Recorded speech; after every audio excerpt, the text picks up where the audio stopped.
자, 제가 잠시 기도하고 시작하도록 하겠습니다. 하나님 아버지 감사합니다. 새해 첫 주일을 맞이하여 저희를 교회로 불러 모아주시며 이제 하나님께서 하나님의 말씀을 통하여 우리의 삶 속에 주시려고 하는 하나님의 인도와 또 은혜를 돌아보려고 합니다. 저희들의 마음과 생각을 지켜주시고 이 시간이 복된 시간이 되도록 우리의 은혜를 베풀어 주옵소서. 예수 그리스도의 이름으로 간절히 기도합니다. 아멘. 자, 오늘부터 3주 동안 이 교제라는 주제에 대해서 생각해 보려고 합니다. 연초에 이제 이 주제를 시작하게 된 것은 그만큼 이 주제가 이제 중요할 뿐만이 아니고 우리 교회가 오늘 하루에 함께 고민하고 노력해야 할 그런 부분이 아닐까라는 이런 생각이 있었기 때문입니다. 사실 돌아보면 이 교제라는 말이 우리의 이 생각 속에서 마음 속에서 점점 희미해져 가고 있는 게 아닌가 이런 염려가 제 마음 속에 조금 있습니다. 제가 이런 생각을 하게 된 이유는 몇 가지가 있는데요. 우선 기본적으로 이 사회가 우리 개인을 말하는 것이 아니고 사회적 전체가 점점 이 극단적인 개인주의에 빠져들고 있다는 것입니다. 이것이 이제 죄가 우리 그리스도인들을 포함한 모든 인류의 삶에 미치는 악 영향의 결과 중에 하나라고 생각이 되는데요. 내가 이 세상의 중심이기 때문에 나를 우선시하고 나부터 살아야겠다는, 또 더 나아가서는 나만 괜찮으면 그만이라는 이 우리 삶 속에 아주 깊이 뿌리 내리고 있는 이 이기주의적 자세가 교제를 점점 어렵게 만들고 그 가치를 떨어뜨리는 그런 주범이라는 것입니다. 이와 더불어 반복되는 이 교제에 대한 이 실망감도 이 교제가 우리 생각에서 점점 설 자리를 잃어가게 만드는 큰 이유 중에 하나가 아닌가 생각합니다. 교인들과의 관계로부터 입은 상처와 실망감이 채 아물기도 이전에 또 다른 교우와의 관계로부터 똑같은 혹은 전보다 더 심한 상처를 받고 그 충격에서 잘 회복되지 않으면 이 교회에 소속되어 있는 사람들과 관계하는 것을 꺼릴 수밖에 없게 되지 않겠습니까? 그래서 교회를 출석은 하기는 합니다만 다른 성도들과 교제하거나 또 그들을 나의 형제나 자매로 생각하는 것이 점점 이렇게 의도적으로 꺼려지는 이런 현상을 어떤 분들에게서 보게 될 수 있을 것 같습니다. 여러분들 어떠십니까? 물론 아름다운 교제가 이루어지고 그 교제에서 풍성함을 얻고 이것이 나의 삶의 깊은 신앙의 활력소가 된다면 참 다행이지만 주변에 있는 형제자매들이 있어도 그만이고 없어도 그만인 그저 나 혼자 신앙생활을 잘 해야 되겠다는 그래서 교회를 안 갈 수는 없기 때문에 마지못해 내가 교회를 가지만 교회에 있는 다른 형제자매들과 그렇게 많은 교제를 나누거나 주거니 받거니 하는 이런 믿음의 관계 속에 있는 것이 굉장히 부담스럽고 이것이 짐이 되는 그런 상태는 아닌지 잠시 한번 돌아볼 필요가 있다고 생각이 듭니다. 또 나아가서 우리 주님께서 우리에게 이 그리스도의 부활의 증인으로 복음을 증거하는 이 막중하고 위대한 사명을 맡겨주셨는데요. 이 사명은 우리 모두가 합심해서 우리가 서로 의지하면서 우리의 마음과 생각과 열정과 은사를 정말 총동원하여 집결시키지 않으면 감당하기 어려운 그런 사명입니다.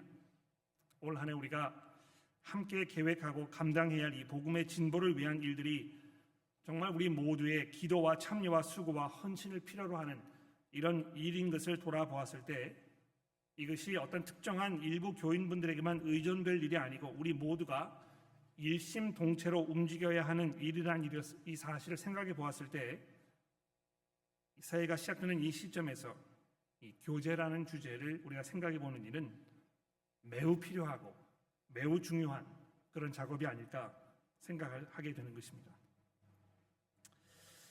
우선 이 교제라는 말을 앞에 화면에 좀 올려보겠습니다. 첫 번째 화면을 좀 띄워주시면 좋겠는데요. 우리가 이제 흔히 이 교제라는 말이 영어로 이 코이노니아라 이렇게 많이들 알고 계실 것입니다. 죄송합니다. 코이노니아는 영어가 아니고 헬라어인데요. 그 아래 보시면 제가 이제 헬라어 문자로 코이노니아라 이렇게 적어드렸습니다. 이 헬라어에서는 이렇게 V자로 보이는 이 단어가 V가 아니고 N으로 발음이 됩니다. 그래서 여기 보시면 이제 코이노니아 이렇게 읽게 되는 것인데 이 헬라어 단어를 영어 성경에서는 이제 주로 이 fellowship이라 하는 이 단어로 번역을 해 놓았습니다. 근데 영어도 그렇고 한국어도 이제 그런데요. 두 번째 슬라이드를 보여주십시오. 여기 보시면 이 교제라는 말이 사전적으로 두 가지 의미가 있습니다. 여러분 이거 알고 계시는지 모르겠는데요. 서로 사귀어 가까이 지낸다 하는 이 뜻은 아마 여러분 이미 잘 알고 계실 것입니다만, 이 두 번째를 주목해 보십시오. 어떤 목적을 달성하기 위한 수단으로 남과 가까이 지낸다 하는 이 두 번째 의미도 있다는 것입니다. 서로 사귀어 가까이 지낸다 하는 이 첫 번째 의미가 이제 가장 일반적으로 이해되는 그런 의미입니다. 남자와 여자가 이제 데이트를 시작하게 되면 교제를 시작했다 이제 이렇게 말하지 않습니까? 근데 교회에서 성도들이 이 교제라는 말을 사용할 때도 거의 대부분 이 의미로 사용하는 것입니다. 교우들 간에 갖는 어떤 그 친밀함의 정도라고 할까요? 이거에 따라서 얼마나 이 깊은 교제를 나누고 있는지를 우리가 가늠하게 되는데, 깊은 교제를 나눈다고 하면 서로에 대한 신뢰도 내지는 서로에게 의지하고자 하는 이 마음이 많이 있는 상태를 말하는 것입니다. 이 사람과 친하면 친할수록 자신의 어떤 그 개인적인 고민과 어려움을 그 사람에게 털어놓고 조언을 구하고 도움을 구하고 함께 기쁨과 슬픔을 나누고 또 그 문제에 대해서 함께 기도하게 되는 것입니다. 그러니까 풍성한 교제를 나누었을 때 정말 이렇게 서로 믿고 의지하면서 격려해주고 돌봐주는 또 그 문제에 대해서 함께 기도할 수 있는 이런 그 관계가 맺어지게 되는 것입니다.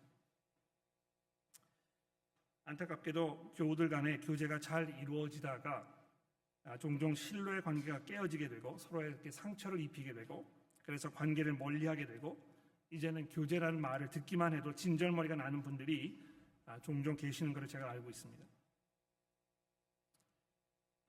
굉장히 뼈 아픈 상처가 있기 때문에 이건 넘기가 쉽지가 않은 것입니다. 우리 주변에 이런 분들이 계시는 걸 제가 알고 있는데, 저도 제 자신을 돌아보면 저의 언행으로 인해서 주변에 계신 분들에게 상처를 드리고 또 실망감을 안겨드렸던 일들이 머릿속에 스쳐 지나가고, 이것이 한두 번이 아닌 것이 매우 후회스럽고 또 여러분들에게 용서를 구하지 않을 수 없습니다. 우리의 교제가 보다 진실되고 그리스도의 제자로서 합당한 모습의 교제가 되기 위해서는 우리 스스로의 모습을 돌아보고 더욱 겸허한 마음으로 우리가 서로를 대해야 할 것입니다. 세상이 점점 자기 중심적이 되어가고, 그러다 보니까 사람들이 점점 고립되어가고 또 외롭게 살아가고 있는 이 시대에 우리가 서로를 참되게 사랑하고 존경하며 서로에 대한 신뢰감과 또 배려를 할 줄 아는 이 교회라는 공동체 안에서 하나님께서 우리를 서로 관계하게 하셨다는 이것이 얼마나 다행이고 감사한 일입니까? 근데 우리가 이 귀한 하나님의 선물의 가치를 땅에 떨어뜨리지 않도록 이것을 잘 간수하고 또 정성껏 사용하는 것이 절대적으로 필요한 일이 되겠는데요. 그런 면에서 이번 시리즈가 우리에게 많은 것들을 생각하게 되지 않을까 기대해 봅니다. 두 번째 의미는 거의 사용되지 않는 것 같습니다. 어떤 목적을 달성하기 위한 수단으로 남과 가까이 사귄다 하는 이 두 번째 뜻. 근데 이 두 번째 의미도 첫 번째 의미 못지않게 아주 중요할 뿐만이 아니고, 잠시 후에 제가 보여드리겠습니다만, 이 신약 성경은 이 두 번째 설명에 더 큰 비중을 두고 있음을 우리가 주목하지 않을 수 없는 것입니다.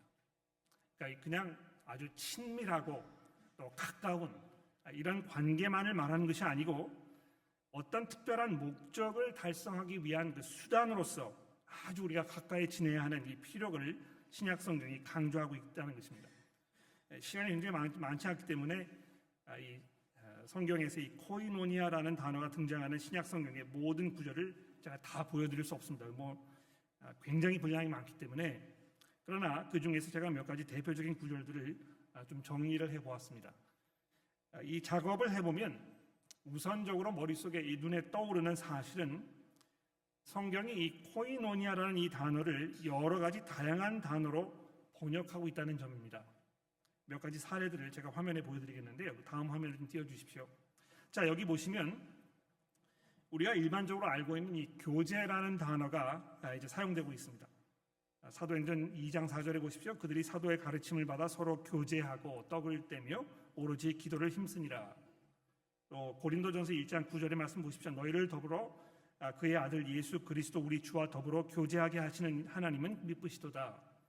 또 빌립보서 2장 1절에 그러므로 그리스도 안에 무슨 권면이나 사랑이나 무슨 위로나 성령의 무슨 교제나 긍휼이나 자비가 있거든, 이렇게 하면서 개역개정 성경이 이 교제라는 이 단어를 사용하고 있다는 것입니다. 그런데 어떤 경우에는 교제라는 말 대신에 이 참여함이라는 단어로 번역하는 부분도 있습니다. 그 다음 화면을 보여주시겠습니까? 고린도전서 9장 말씀해 보시면 내가 복음을 위하여 모든 것을 행함은 복음에 참여하고자 함이라 이렇게 되어 있는데요. 이 참여함이라 하고자 하는 이 부분도 교제라는 말을 담고 있는 이 코이노니아라는 말입니다. 또 고린도전서 10장에 보십시오. 우리가 축복하는 바 축복의 자는 그리스도의 피에 참여함이 아니며 우리가 떼는 떡은 그리스도의 몸에 참여함이 아니냐. 또 빌립보서 3장 10절에 보십시오. 내가 그리스도와 그의 부활의 권능과 그 고난에 참여함을 알고자 하여 그의 죽으심을 본받아. 또 어떤 경우에는 사귐이라고 번역한 경우도 있고 또 친교라고 번역한 경우도 있습니다. 고린도 후서의 말씀을 보십시오. 너는 믿지 않는 자와 멍에를 함께 매지 말라. 의와 불의가 어찌 함께하며 빛과 어둠이 어찌 사귀며, 이렇게 되어 있습니다. 또 갈라디아서 2장에 보시면 또 기둥과 같이 여기는 야고보와 게바와 요한도 내게 주시는 은혜를 알므로 나와 바나바에게 친교의 악수를 하였으니. 그리고 마지막으로 죄송합니다. 그 고린도 후서의 말씀을 보십시오. 여기 이제 이 구절은 저희가 항상 맨 마지막에 폐회 기도로 사용하는 이 말씀인데요. 주 예수 그리스도의 은혜와 하나님의 사랑과 성령의 교통하심이 너희 무리와 함께 있을지어다, 이렇게 되어 있습니다. 여기 성령의 교통하심이라는 이 표현이 들어가 있는데 이 무엇을 말하는 것인지 정확히 이해하기 어려운 아주 알쏭달쏭한 이런 번역이 아닐 수 없습니다. 우리가 보통 성령의 교제가 우리 무리와 함께 있을지어다 이렇게 하면서 폐회 기도를 마치게 되는데요. 개역개정 성경에서는 이 교통이라는 단어를 쓰고 있다는 것입니다. 또 심지어는 헌금이라는 단어로 번역된 사례들도 있습니다.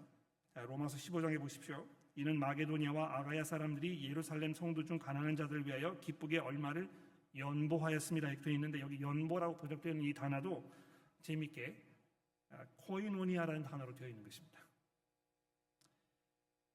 자, 제가 이 많은 구절을 보여드리는 이유는 우리가 교회에서 우리 신앙생활을 할 때 이 교제라는 말을 사용할 때 아주 제한적인 의미로 사용하고 있다는 것을 보여드리려는 것입니다.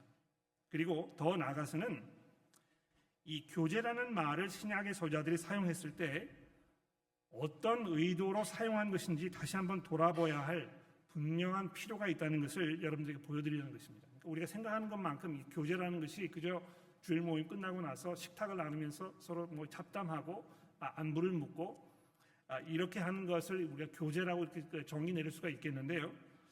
또 그것이 잘 이루어지지 않았을 때 아무도 나에게 관심을 보여주지 아니하고 또 관계가 잘 맺어지지 아니해서 내가 이 교회를 가도 외인처럼 느껴지고 사랑이 없는 것처럼 느껴지는 이런 것을 생각하면서 이 교회에 교제가 부족하다는지 이렇게 쉽게 이야기하는 경우가 있게 되는데, 물론 그런 것이 포함되어 있습니다만 신약 성경에서 성도의 관계에 대해서 이야기할 때 이 교제라는 단어를 사용하는 것은 그것이 굉장히 중요한 의미를 담고 있기 때문에 성경이 이 단어를 사용하고 있다는 것을 제가 여러분들에게 보여드리려는 것입니다.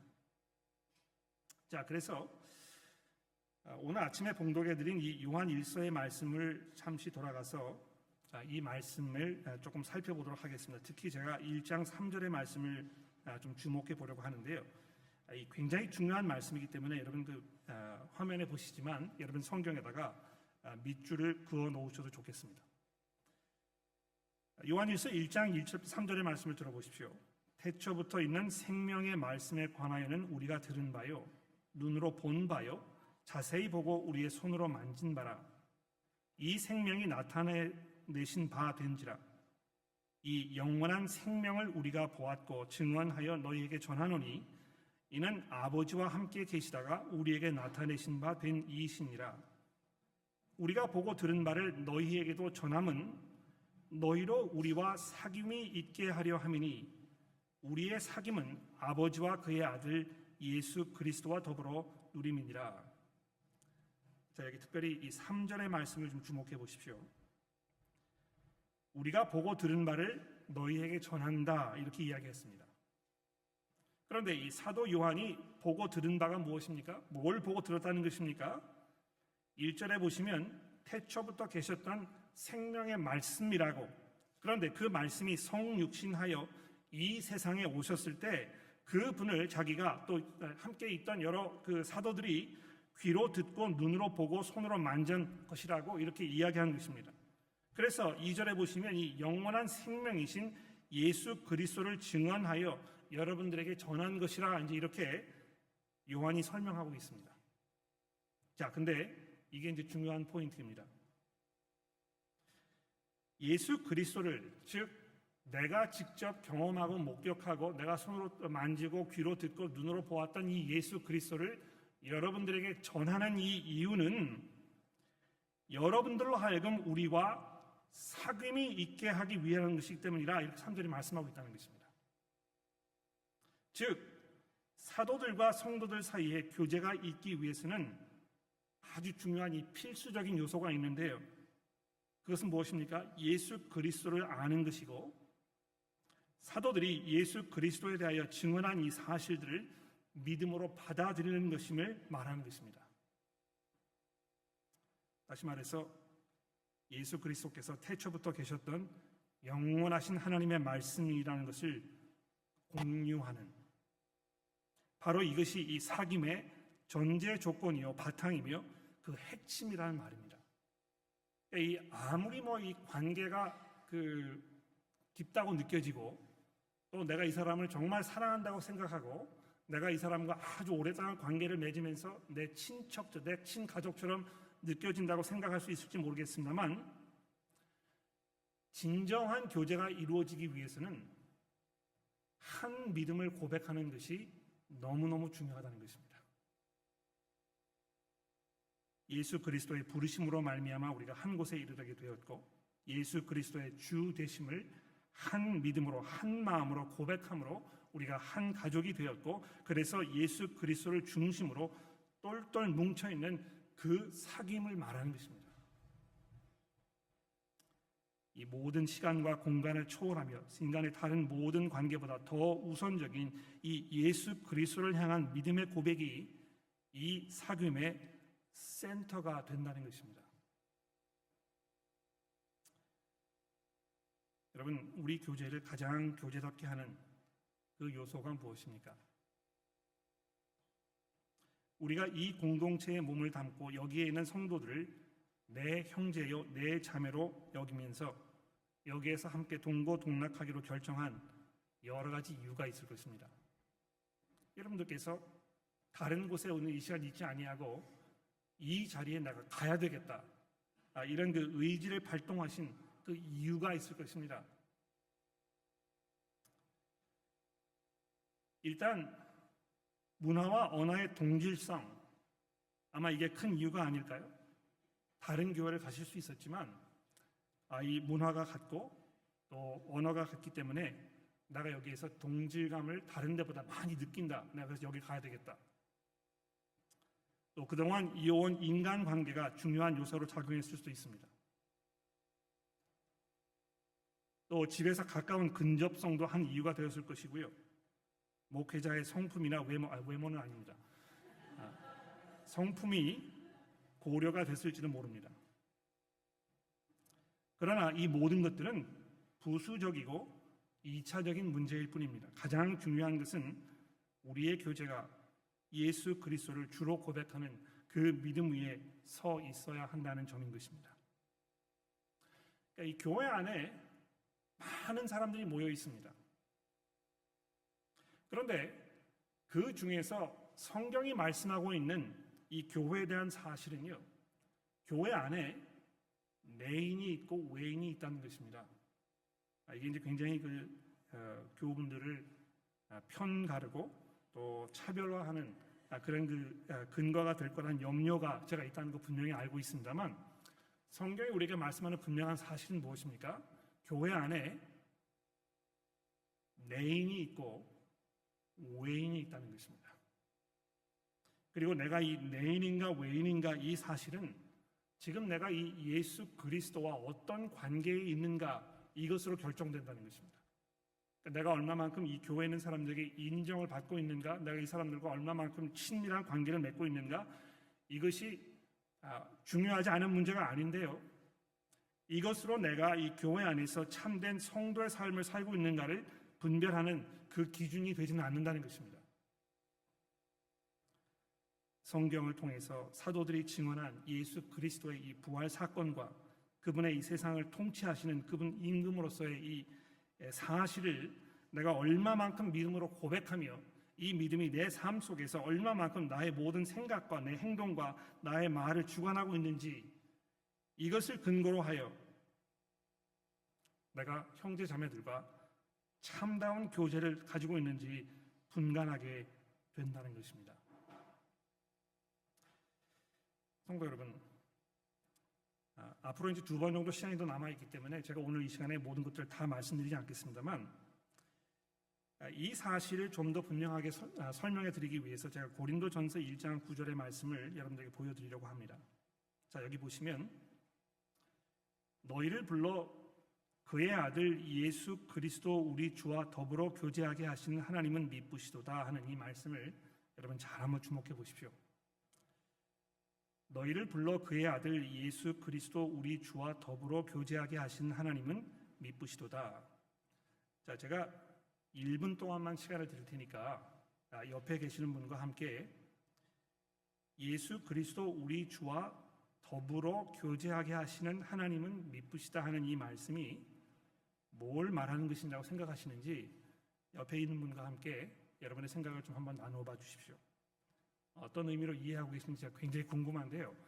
잘 한번 읽어보시고 이 의미가 무엇인지에 대해서 여러분의 생각을 옆에 있는 분들과 함께 좀 나눠봐 주시면 좋겠습니다. 1분만 제가 시간을 드리겠습니다.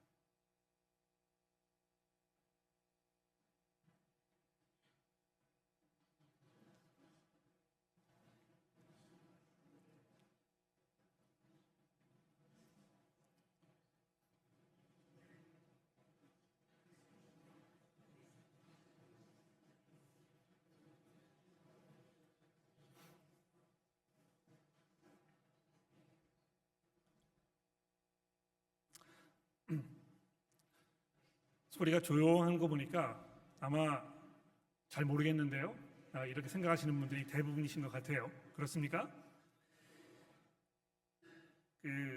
맨 아래 보시면 잘 보이지 않는데요. 제가 영어 ESV 성경을 좀 적어드렸습니다. God is faithful by whom you were called into the fellowship of His Son. 이렇게 번역이 되어 있습니다. The fellowship of His Son. fellowship with his son 이렇게 번역하지 아니하고 fellowship of his son이라고 한 이 부분을 여러분 주목해 보십시오. 그러니까 이 개역 개정이 번역한 것처럼 이렇게 하려면 이 ESV 성경은 fellowship with his son이라고 이렇게 번역을 해 놓았어야 될 것입니다. 그렇죠? 이 그리스도와 교제하는 이런 식으로 번역이 되어 있기 때문에 마치 하나님께서는 여러분과 저를 예수 그리스도 그분과 교제하도록 부르신 것으로 이렇게 번역이 되어 있다는 것입니다. 이해되십니까? 네, 그렇죠. 근데 ESV 영어 성경에 보시면 의도적으로 이것을 fellowship with his son 이렇게 번역하지 아니하고 fellowship of his son 이렇게 번역해 놨다는 것입니다. 근데 제가 드리는 말씀은 ESV 성경이 이렇게 번역한 것이 훨씬 더 정확한 번역이라는 것입니다. 그래서 제가 제 나름대로 개역 개정 성경 대신에 제가 보다 정확한 번역이라고 이렇게 적어드렸는데 여기 보시면 너희를 그의 아들 우리 주 예수 그리스도의 교제로 부르신 하나님은 신실하시도다 이렇게 제가 말해 드렸다는 것입니다. 우리 주 예수 그리스도의 교제 이 무슨 말일까요? 그리스도와 교제하는 걸 말하는 것이 아니고 예수 그리스도의 교제를 말하는 것입니다. 이것은 예수 그리스도를 공유하는 이해되십니까? 지금 여러분과 제가 교제하는 상황에 있는데 여러분과 제가 교제할 수 있는 그 근거, 그 이유는 예수 그리스도를 공유하고 있기 때문이라는 것입니다.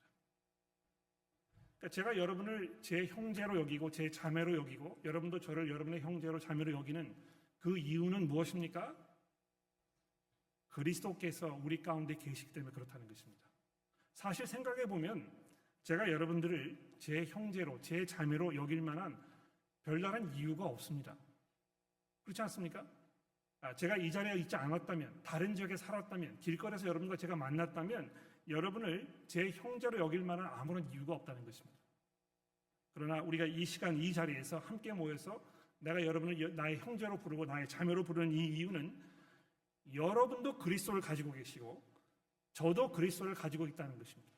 바로 그것이 여러분과 저를 한 몸으로, 한 가족으로, 한 백성으로 부르는, 우리를 하나로 묶어주는 이 끈이 되었다는 것입니다. 그리스도께서 과연 우리의 교제의 중심 가운데 서 계시는가? 우리의 교제가 예수 그리스도를 위한 교제인가? 우리가 그분 중심으로 모이고 있는가? 바로 그분으로 인해서 우리의 교제의 모든 방향과 목적과 우리의 이 교제의 방법과 이런 것이 결정되고 있는가를 우리가 오늘 이 시간에 생각해 보자는 것입니다. 어떻게 이것을 우리가 판가름할 수 있습니까? 정말 우리의 교제가 예수 그리스도의 교제라는 것을 우리가 판가름하기 위해서 어떤 그 기준을 사용할 수 있겠습니까?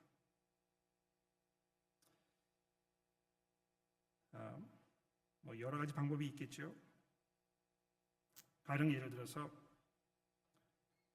교회 안에 재정이 어떻게 진행되고 있는가, 많은 교우분들이 정말 정성스럽게 교회에 헌금하셨는데 이 헌금이 어떤 방법으로 어떻게 사용되고 있는가를 우리가 보면 이 교회의 교제가 예수 그리스도의 교제인지를 볼 수 있는 한 가지 사례가 될 것입니다. 물론 제가 드리는 말씀은 교회가 재정을 사용하는 면에 있어서 예수 그리스도와 아무런 상관이 없는, 또 예수 그리스도께서 우리의 중심이라고 고백하는 그 고백에 별다른 도움되지 않는 이런 방법으로 재정이 사용되는 경우도 있다는 것을 제가 말씀드리는 것입니다. 과연 우리 교회가 어떻게 하고 있는지를 돌아보는 일은 이런 면에서 정말 중요한 일이 될 것입니다. 올 한 해 동안에 우리가 뭘 하려고 하는 것인가? 1년 계획을 세우면서 우리가 어디에다가 얼마만큼의 시간을 투자해서 우리가 뭘 하려고 하는 것인가? 이 문제를 돌아볼 때도 바로 거기에서 과연 이것이 예수 그리스도의 교제인지 우리가 판가름할 수 있을 것입니다. 교회로 모였을 때 우리가 할 수 있는 일들이 참 많겠죠. 그러나 의도적으로 선택적으로 이런 것들은 우리가 배제하고 꼭 여기에다가 우리의 시간과 노력을 투자해야 되겠다는 그 이유를 우리가 설명할 때 무엇이 그 근거가 되는 것인가, 이거를 잘 돌아볼 필요가 분명히 있다는 것입니다. 또 여러분들이 누구를 집으로 초대했을 때, 누구와 함께 시간을 보낼 때, 주일날 교회 모임이 끝나고 우리가 함께 식사를 하는 그 시간에 정말 예수 그리스도 그분께서 우리 교제의 중심이 되어 계시는지, 내가 지금 그리스도의 교제를 나누고 있는 것인지, 이거를 돌아보는 일이야말로 올 한 해 우리 교회가 해야 할 중대한 이 사역 중에 하나가 아닌가 생각합니다. 우리는 많은 시간을 써서 우리의 삶의 많은 부분을 교회에 헌신하고 있습니다. 아마 세상의 그 어느 사람들, 어떤 부류의 사람들도 어떤 특정한 한 가지 일에 이만큼의 시간을 이렇게 정기적으로 투자하는 사람들이 거의 없을 것입니다. 그렇지 않습니까? 1년에 52번이나 되는 이 횟수를, 그것도 한두 시간도 아니고 서너 시간, 또 경우에 따라서는 주중에 성경 공부 그룹이라든지 그 밖에 여러 가지 사역 모임이라든지 이런 걸 다 포함했을 때 얼마나 많은 시간을 우리가 이 교회라는 일에 사용하고 있는지 돌아보게 되면 교회에서 정말 많은 일들이 벌어지는 것을 우리가 알 수 있지만 정말 그것이 다 필요한 일인가? 이것이 우리로 하여금 이 그리스도의 교제를 나누는 일의 핵심이 되는 그 일인가? 이거를 돌아보는 이 작업이 우리 가운데 분명히 있어야 하겠다는 것입니다. 제가 처음에 말씀드렸듯이 올 한 해 우리가 앞에 놓여 있는 이 그리스도의 증인으로서의 삶이 너무나 막중하고 너무나 중요합니다. 이것은 특정한 몇 사람만의 일이 아니고 그리스도의 부르심을 받아서 예수 그리스도의 교제로 부르신 하나님께서 우리 모두에게 주신 사명이요 우리의 책임이며 우리의 역할일 것입니다. 사랑하는 교회 여러분 과연 예수 그리스도의 교제 안에 들어오셨습니까?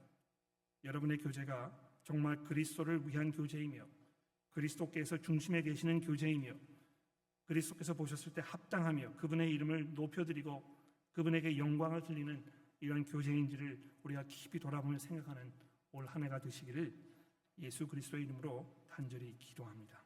기도하겠습니다.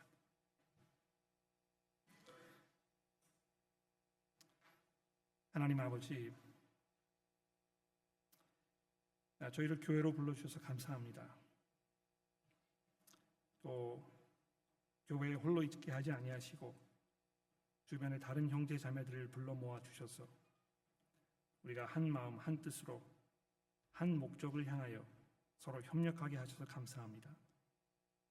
하나님 간절히 기도하는 것은 저희로 하여금 그리스도를 나누는 교제 가운데 있게 하시고 그리스도께서 우리의 주인이 되는 교제가 있게 하시고 그래서 세상과 분명하게 구별되며 분명한 목적의식이 있으며 또 분명한 방향을 향하여 걸어가는 교제가 될 수 있도록 하나님께서 올 한 해 동안에 저희 교회의 사역을 인도하여 주시고 또 그리스도께서 우리 교회의 주역이 되어 주옵소서. 하나님 저희들이 겸허하게 주의 말씀을 듣게 하시고 그 말씀을 들을 때 우리 가운데 변화되어야 할 부분들이 있다면 이것을 바꾸는 일에 주저하지 않으며 더욱 용감하게 더욱 겸허하게 더욱 진실되게 더욱 열심으로 주를 섬기는 우리의 삶이 될 수 있도록 도와주시기를 예수 그리스도의 이름으로 간절히 기도합니다.